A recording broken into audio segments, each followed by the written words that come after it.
청소년 시기에 제가 교회를 다니기 시작했던 저로서 이 크리스마스는 그때 굉장히 기쁜 날이었습니다. 크리스마스 전날에 교환했던 카드, 그리고 저녁에 진행되었던 선물 나눔 시간, 학생부 선물 나눔 시간이 그렇게 제게는 흥분되는 그런 시간이었습니다. 굉장히 따뜻한 기억으로 아직까지 남아 있습니다. 그런데 SNS 기술이 발전된 지금 더 이상 우리는 카드를 주고받지 않죠. 그래서 단체로 우리가 문자를 이렇게 보내게 되는데 손쉬운 만큼 또 예전의 카드가 그립기도 합니다. 또한 서로 선물을 주고받지도 않는 것 같아요. 나이 드니까 크리스마스에 선물 주고받는 경우도 우리에게는 많지 않습니다. 하지만 오늘 저는 크리스마스의 진정한 선물을 여러분과 함께 나누려고 이 자리에 섰습니다. 그래서 여러분 모두 그 진정한 선물을 받는 시간이 됐으면 좋겠습니다. 하나님이 세상을 위해서 선물로 보내주신 아기 예수님과 관련된 그 이야기를 여러분과 함께 오늘 좀 나누고자 합니다. 우리는 고요한 밤, 거룩한 밤, 특별히 오늘같이 눈이 내리는 이 화이트 크리스마스의 이런 노래를 생각하면 우리는 어떤 상상을 하죠? 되게 따뜻한 모닥불에서의 그 따뜻한 음악을 듣는 그런 느낌도 크리스마스 안에 느껴지기도 하고, 그리고 그 평화로운 그 밤이 우리 안에 생각이 납니다. 하지만 좀 마태가 전하고 있는 예수 그리스도의 그 탄생 과정은 약간 우리로 하여금 약간 긴장하게 만듭니다. 그리고 약간 불편하게 만드는 그런 구석이 있는 그런 이야기들을 우리에게 하고 있습니다.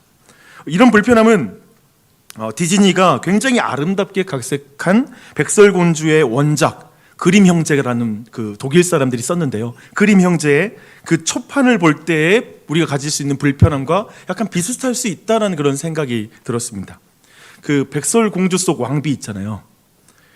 공주를 이제 죽이라고 암살자를 붙이게 되는데 그 죽인 증거로 뭘 요구하냐면 백설공주의 허파와 간, 곧 내장을 가져오라고 말합니다. 이런 게 원작에는 들어있어요. 물론 암살자들은 다른 동물의 내장을 대신 가져오게 되죠. 그리고 왕비는 왜 가져오라 했냐면 그 내장을 요리해 먹습니다. 이런 얘기가 있단 말이에요. 끔찍하죠, 그렇죠? 왜냐하면 그 내장은 예전부터 사람의 영혼이 깃드는 그런 장소라고 생각했기 때문에 아마도 그 내장을 그냥 먹으면 그 백설공주의 그 아름다움까지도 내가 취하게 된다라는 그런 정복욕, 그런 욕구가 표현된 그런 요구였던 것으로 보입니다. 어떤가요? 불편한 진실을 알아버렸어.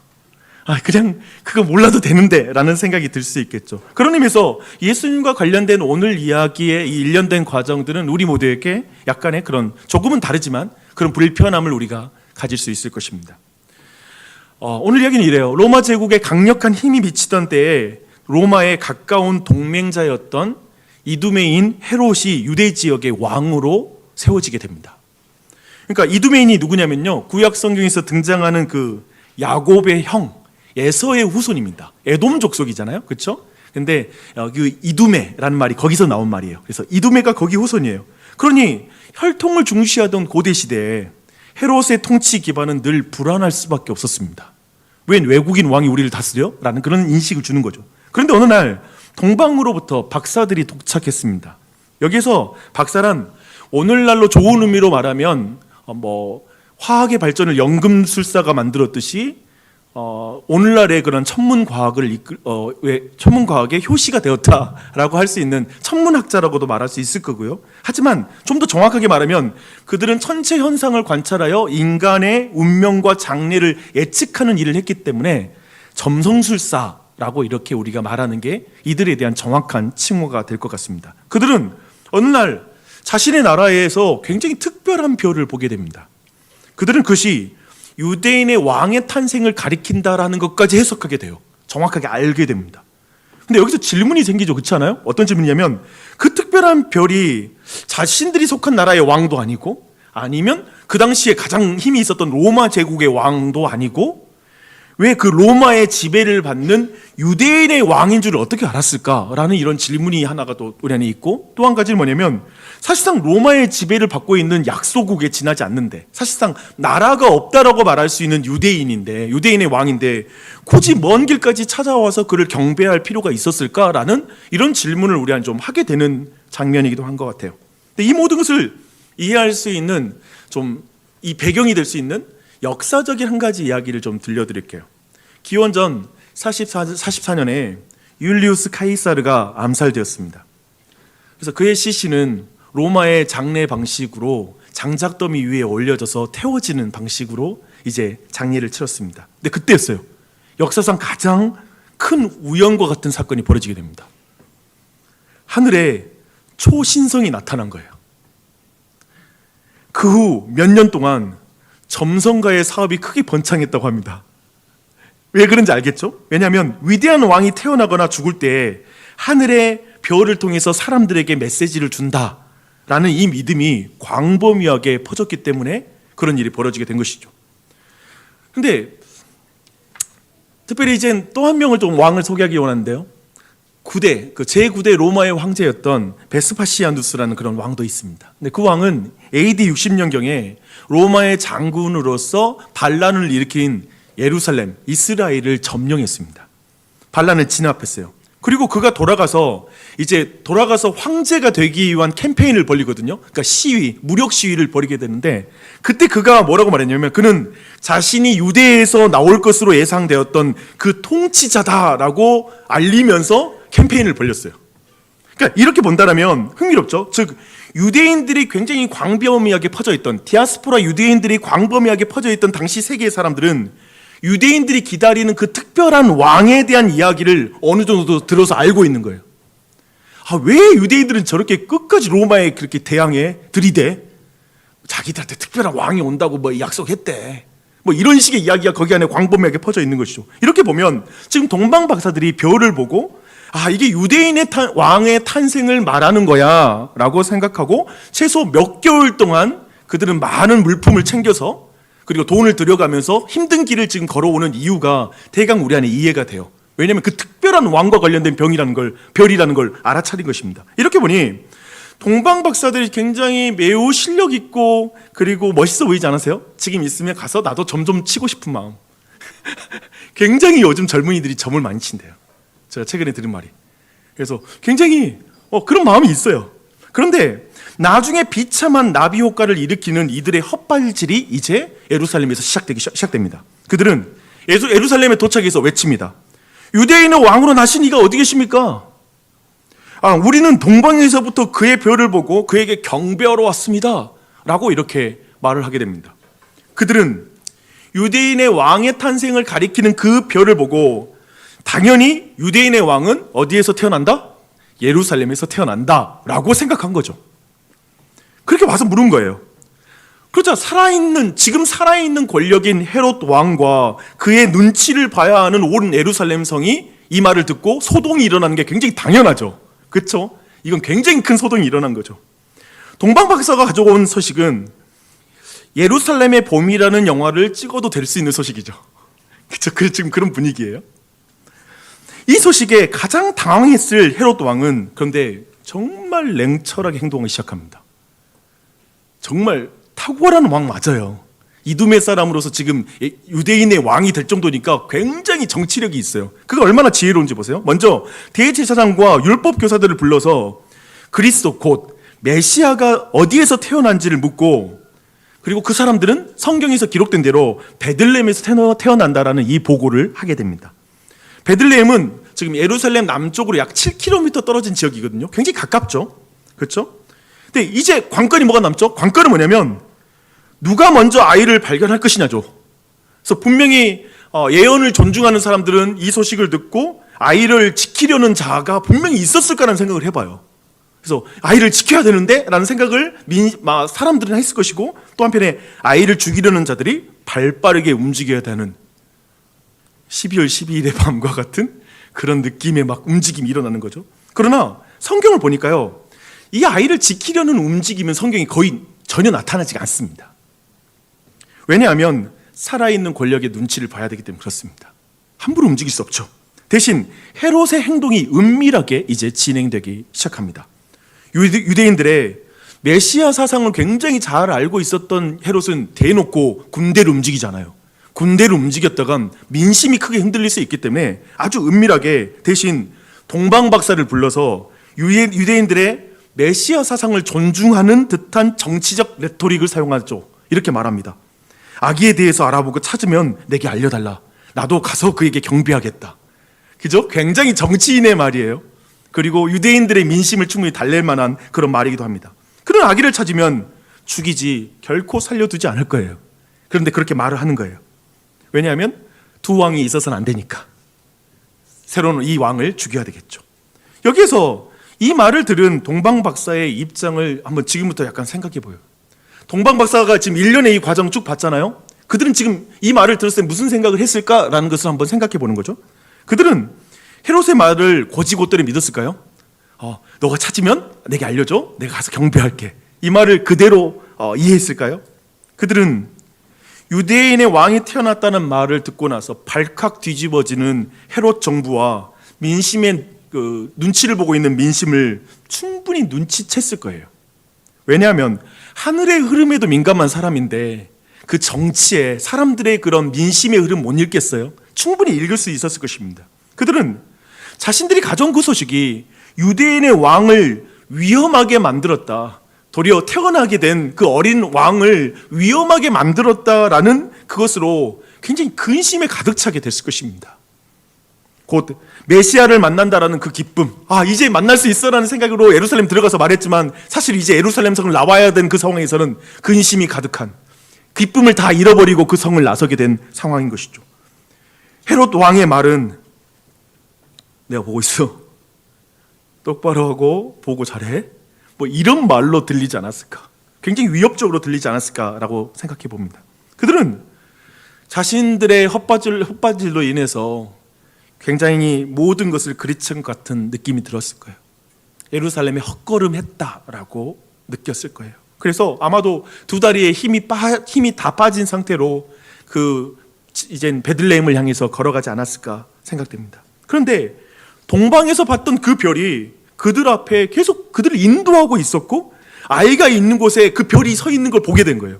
처음 그들의 눈앞에서 그 별이 떠올라서 이게 예루살렘의 왕이 태어난다는 것과 관련이 있다고 했던 그 별이 다시 떠오른 것이죠. 마태는 그들이 별을 보고 매우 크게 기뻐하고 기뻐했다라고 이렇게 말하고 있습니다. 다시 기쁨이 회복된 거죠. 그렇죠? 여기에서 질문이 전에 생겼어요. 그들을 인도했던 별이 사라진 적이 있었을까라는 거죠. 사라진 적이 있었을까? 혹시 그들이 가진 선입견이 그 별을 볼 필요를 못 느끼게 만든 것은 아니었을까? 라는 이런 생각이 들었습니다. 즉, 왕은 서울에서 태어나는 것이죠. 우리 애들 큰 일물 되려면 서울 가야 돼요. 인서울 해야 돼요. 그렇죠? 좋은 곳, 따뜻한 곳, 깨끗한 곳, 모든 힘과 권력이 모이는 그곳, 지적, 육적으로 가장 탁월한 사람들이 모이는 곳, 좋은 교육기관이 있는 곳. 유대인의 왕은 예루살렘에서 태어나는 게 당연하죠. 거기서 태어나는 게 맞지. 그것이 상식이기에 동방박사는 더 이상 별을 볼 필요가 없지 않았을까. 그냥 그 별이 유대인의 왕이야, 유대인은 무조건 예루살렘으로 직진하고 달리지 않았을까라는 생각을 해봅니다. 그러나 그들은 이제 예루살렘을 벗어났을 때 그때 다시 그 별을 보게 된 것이죠. 저는 그렇게 볼 수 있다는 생각이 듭니다. 별이 머문 그곳, 그것은 어떤 곳인가요? 유대인의 왕이 태어난 그곳은 베들레헴의 한 여관의 가축들을 위한 장소였죠. 동물들의 분비물 냄새가 나는 곳, 추운 곳, 더러운 곳. 누구도 이 모든 건 표현은 뭐냐면 누구도 왕이 태어날 수 있는 장소라고는 전혀 생각하지 못하는 곳이죠. 한마디로 말하면 왕은 그곳에 태어나면 안 돼요.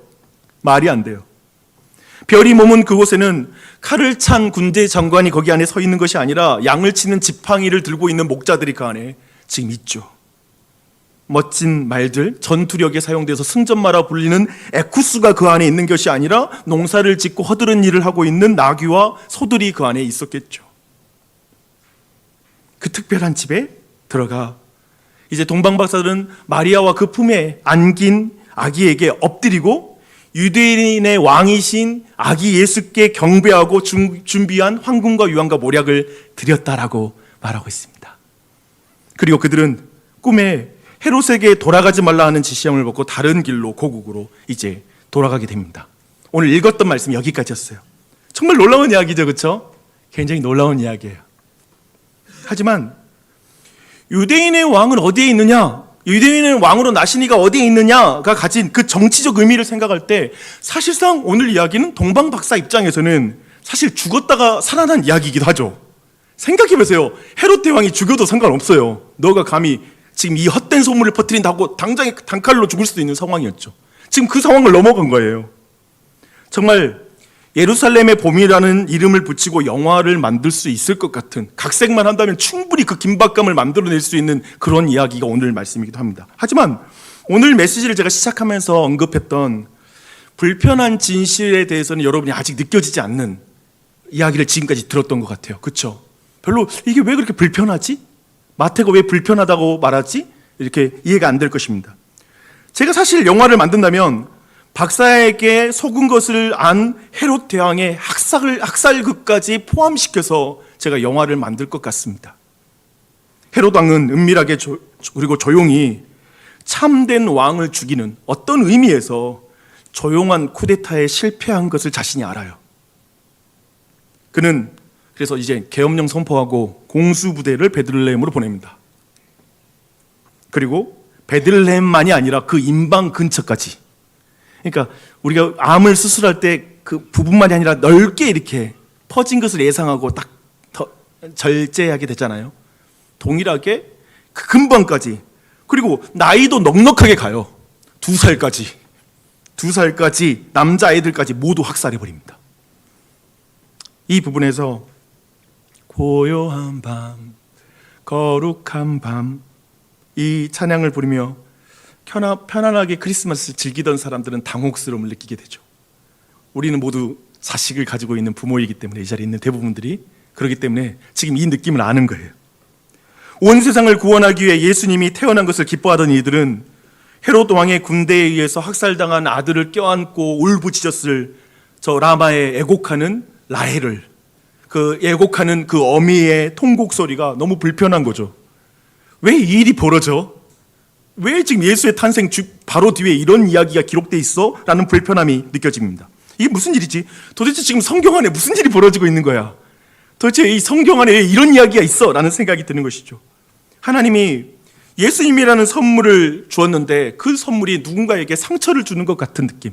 상처 주는 선물 들어보셨어요? 상처를 주는 선물을 받는 것 같아요. 그래서 이 부분을 굉장히 포착했던 로마 교회가 12월 28일을 뭘로 지키는지 아세요? 아기 순교자들을 위한 축일로 지켜요. 이 부분을 여전히 포착하는 거예요. 저는 축일로 지키는 것은 불필요하다고 생각하지만 우리로 하여금 크리스마스의 의미를 좀 더 분명하게, 의미를 좀 더 넓혀서 생각하게 된다라고 저는 생각합니다. 이제 마태복음 2장에 나오는 인물들을 통해서 이제 크리스마스의 의미, 이 전체의 의미를 좀 생각해보고, 이 시간 여러분 자신의 이야기와 이 이야기를 좀 연결해보는 시간을 좀 가져보고 싶습니다. 먼저 동방박사라는 인물입니다. 솔직히 저는 베들레헴의 유아학살이라는 이 비참한 사건의 원인을 굳이 찾는다면 동방박사의 헛발질에서 있었다고 생각이 듭니다. 여기에 대한 나비 효과다라는 생각이 굳이 들어요. 만약에 그들이 별을 계속 주목하고 인도하심을 잘 받았다면 바로 베들레헴으로 향했을 것인데, 그렇다면 그런 일은 안 벌어졌겠지라는 그런 생각이 드는 것이죠. 분명 그들은 전체의 흐름을 읽고 그것이 유대인의 왕이라는 사실까지 알았지만 그들이 극복하지 못한 건 뭐냐면 상식이에요. 뭐냐면 왕이 예루살렘에 있을 것이라는 선입견, 그들에게 각인된 세계관은 안 바뀌는 거예요. 이걸 주목하셔야 됩니다. 여러분도 그렇거든요. 우리를 진정한 행복과 자유로 인도해줄 진정한 왕은 어디에 있을까요? 그래서 여기에서 우리가 보는 이 왕을 인격적인 왕이라고 생각할 필요는 없어요. 우리 모두를 행복과 안전과 평안으로 인도해줄 어떤 그것이라고 생각해도 됩니다. 그 왕은 문화와 종교, 정치, 사회의 힘과 지혜가 응집되는 예루살렘이죠. 우리 모두는 거기에 왕이 있다고 생각합니다. 그곳에 우리 왕이 있을 거예요. 여러분의 왕이 어디인지 보세요. 우리를 인정해주고 우리를 안전하게 해주는 것, 우리를 편안하게 해주고 우리를 보호해줄 수 있는 그것, 그 왕 어디에 있습니까? 오늘날의 많은 사람들은 그 왕이 돈이라고 말하기도 한 것 같아요. 내 돈이 내 왕이야 라고 말하는 것 같아요. 그것을 위해 자녀들을 의대에 보내는 것이, 의대에 보내는 것이 우리의 소망이죠. 물론 실력 차이에 의해서 우리가 그런 소망을 안 품는 경우도 있지만, 근데 그게 소망이겠죠. 실력만 있다면 다 그렇게 하고 싶겠죠. 여러분은 예루살렘에서 왕을 찾고 있는 동방 박사가 아닌가요? 여러분은 누굽니까? 어디에서 여러분의 왕을 찾고 있습니까? 오늘 이렇게 크리스마스를 맞아 교회당에 오시는 분들 많이 있겠죠. 오늘 처음 오시는 분들이 한 22분 이상이 돼요. 다문화 가정들도 있고 여러 가정들도 있습니다. 너무 감사하죠. 그런 모든 분들 이 예배당에 오겠지만 그들도 어딘가 예루살렘에서 왕을 찾고 있는 이들이겠죠. 저는 여러분이 그 예루살렘에서 나와 별을 따라감으로 베들레헴으로 나아가 그 진리의 여정을 시작하는 그 은혜가 오늘 그분들에게 있었으면 좋겠어요. 그 용기를 냈으면 좋겠어요. 그런 소망으로 여러분이 좀 기도해 주십시오. 왜냐하면 베들레헴에 아기 예수님이 계시니까, 거기 임하셨으니까 그분을 거기서 만나는 것이죠. 여기 계신 여러분들 어떻습니까? 우리 모두 동방 박사와 너무 비슷합니다. 모든 그리스도인들은 예루살렘 들렀다가 베들레헴에서 찍고 예수님 만난 사람들이 여기 다 와 있어요. 다이렉트하게 베들레헴으로 온 사람 아무도 없어요. 우리 모두 뭔가 그 별의 인도함에 따라 알지 못하는 사람, 부모님, 친구, 그리고 수많은 어떤 환경을 통해 우리에게 주시는 별을 따라서 결국에는 예루살렘으로 왔겠죠. 베들레헴으로 왔을 거예요. 그런데 이런 생각이 들더라고요. 어떤 의미의 그리스도인들은 베들레헴을 왔다가 다시 예루살렘을 가버려. 그런 것이 아닌가라는 생각이 들어요. 어느 순간 하나님의 인도하심을 놓치고 세상에 푹 젖어서 사는 것이죠.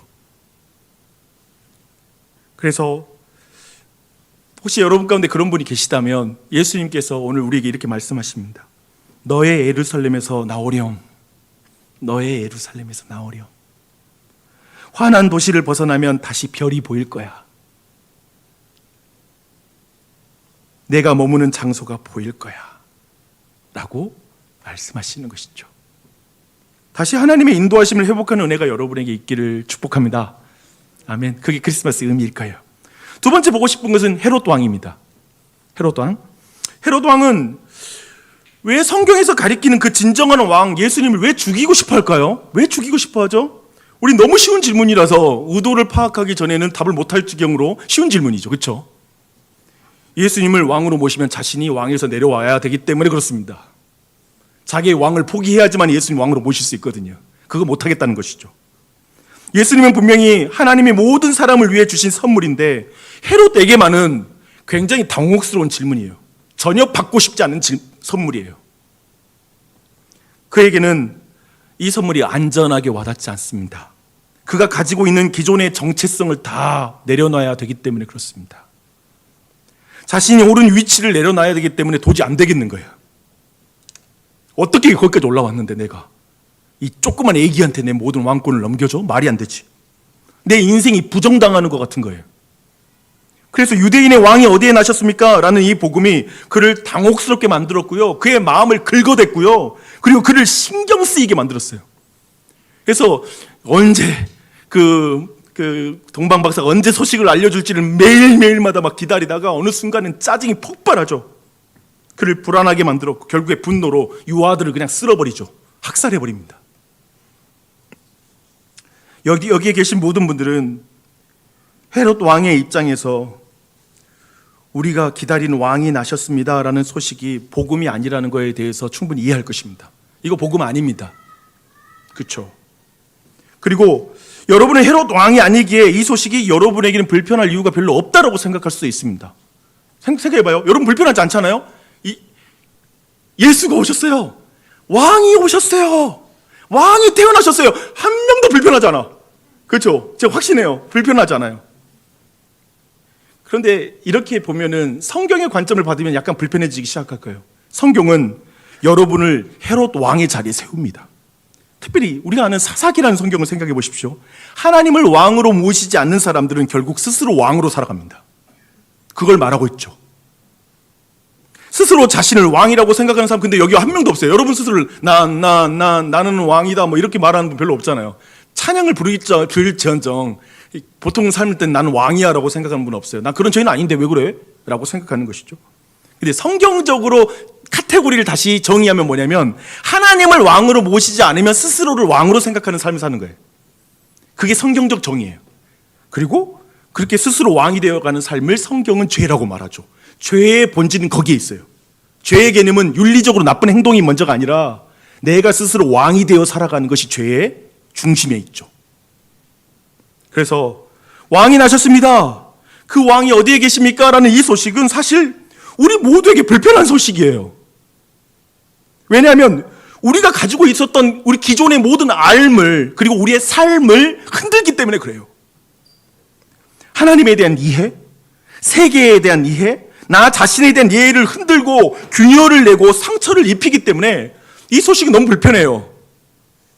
우리 모두 크리스마스를 우리 삶의 액세서리로 그리고 내가 그 여흥을 즐길 수 있는 분위기를 즐길 수 있는 그 시간으로 생각한다면 불편할 것이 전혀 없는데 돈도 힘도 명예가 내 삶을 행복으로 이끄는 왕이 아니라 오직 예수님이 내가 기다린 진정한 왕입니다. 그 왕이 나셨습니다. 난 이제 내 삶의 왕의 자리에서 내려갈게요 라고 말하는 이 성경의 의미에서 왕이 태어나셨다라고 받아들인다면 이건 우리를 불편하게 만들어요. 그래서 여러분 모두 여전히 내 기분대로 살고 싶고 내 정욕대로 살고 싶고 그리고 내 생각대로 살고 싶은 마음이 너무 강하기 때문에 불편해요. 왕이 났다는 말은 이 왕이 나와 상관없을 때 말이죠.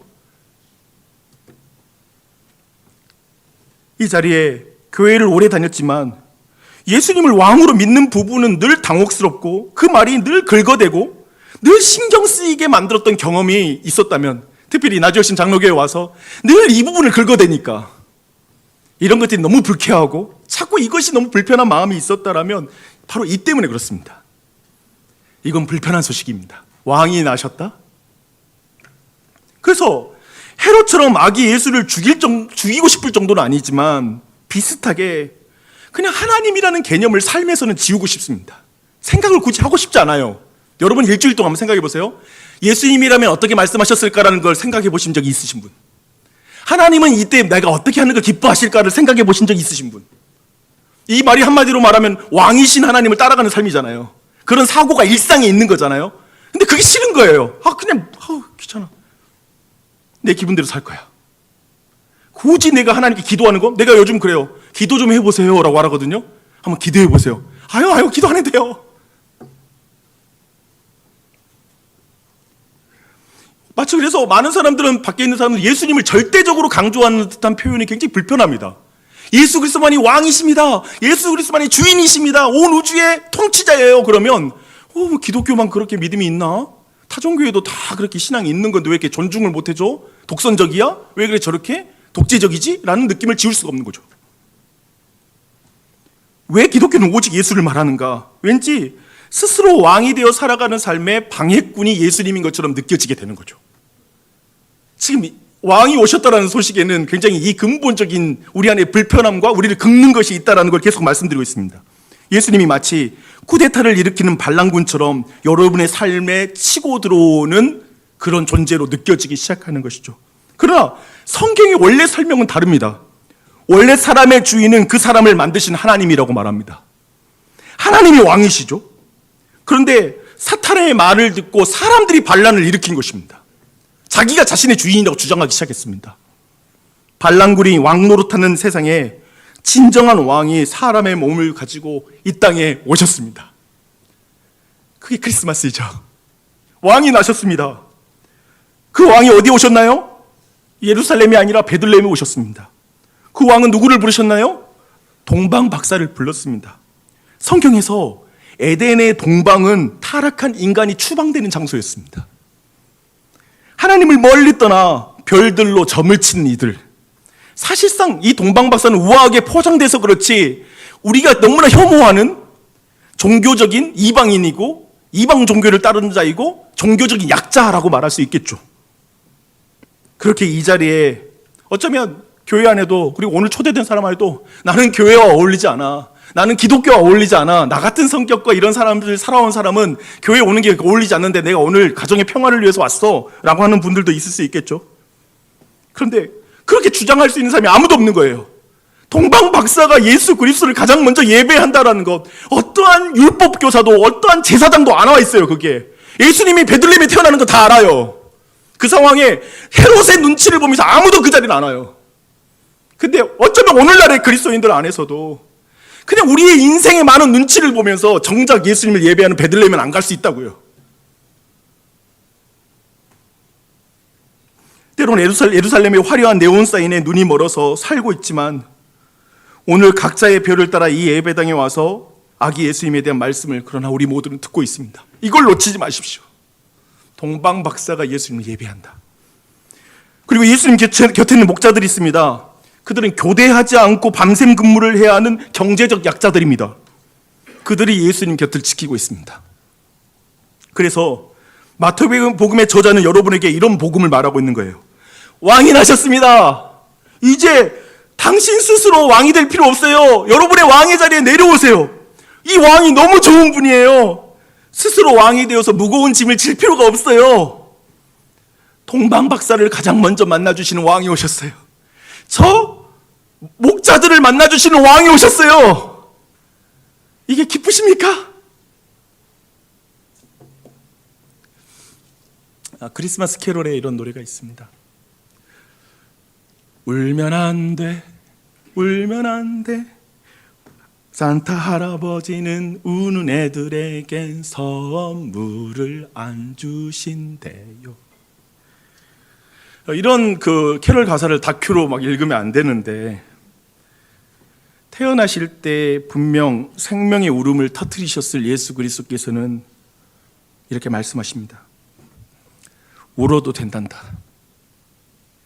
네가 울어도 되는 이유는 산타가 없기 때문이 아니라 세상의 아픔과 고통 한복판에서 내가 너희와 함께 울고 있기 때문이란다.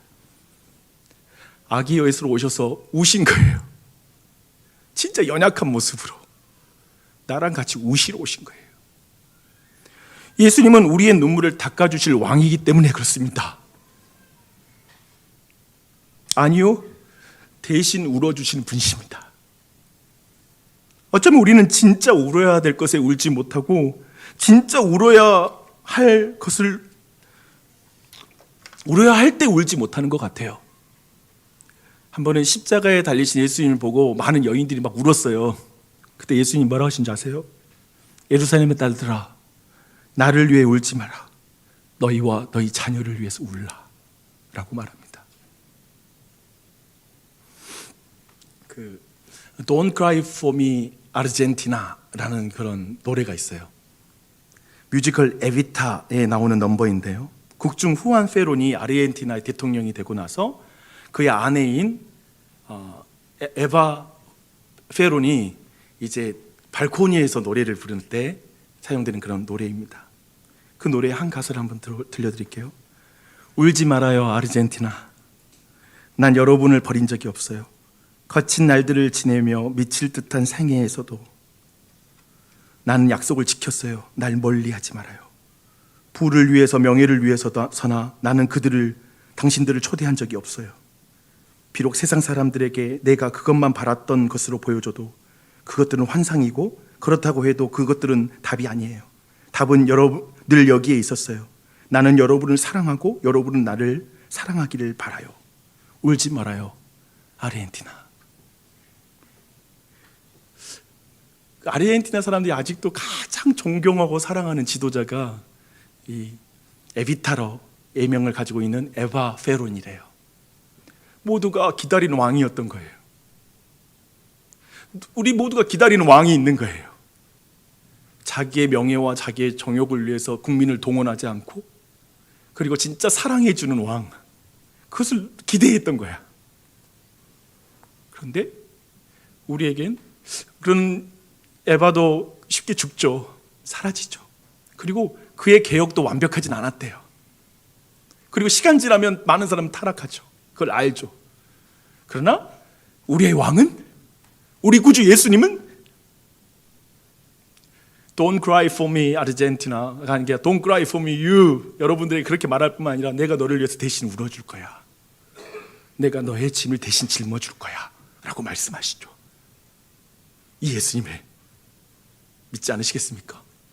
이 예수님을 여러분의 왕으로 모시는 거 주저하지 마십시오. 더 새로운 해 내년에 온전히 그분을 왕으로 모시는 것에 온 우리의 삶과 가정을 조정해 보는 거, 그렇게 나아가기를 다시 결단하는 거, 그렇게 해서 정말 이 땅에서 그 왕을 모시는 그 기쁨, 이게 내게 복음이다 라는 사실을 우리의 전 삶으로 경험하는 그 은혜가 우리 모두에게 넘치길 축원합니다. 아멘. 오늘도 그 은혜가 우리 모두에게 넘쳤으면 좋겠고, 2부 예배를 위해서 기도해 주세요. 정말 이 복음의 말씀을 듣고 하나님을 만날 수 있도록 기도하겠습니다.